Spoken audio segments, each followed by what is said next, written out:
Okay, something that kind of scared me the other day was thinking about my kids joining the military. And if I thought about it years ago, if they would have come to me, like years ago when I imagined the future, them coming to me saying they would have joined the military, I would have been like, yeah, absolutely, like do it. But, blah, blah, blah.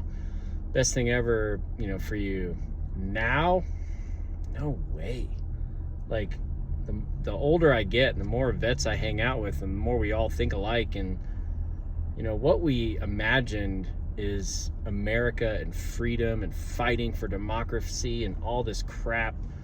And really, the older I get, the more I realize so much of it is pushed by the military industrial complex, by other countries, by lobbyists, by elitists, by these global superpowers that are infected into our country. And so the more I look into it, the more I'm just like, no way.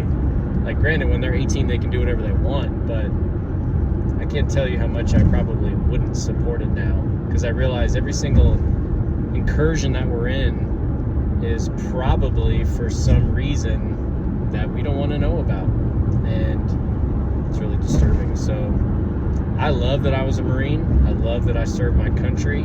I still love my country. I love the ideals America's founded on, but we are infested with corruption and just the worst type of human beings that will just send men and women off to war to die for money, for power, for land, for government control.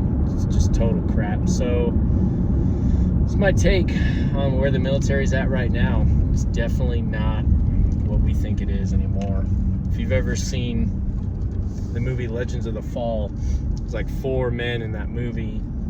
One is the young guy who goes off to war. His older brother, Brad Pitt, becomes the wild one. You got the oldest brother who's like super put together, and he joined as well. And then you got the old man, the father.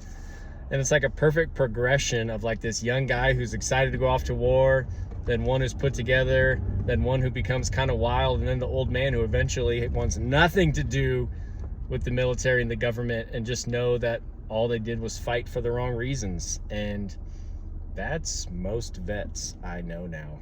The more we kind of question things and look back. My favorite quote was like, oh, we're going over there to fight this war? Well, what are my freedoms doing over there? You're like, granted, I know there's some countries that deserve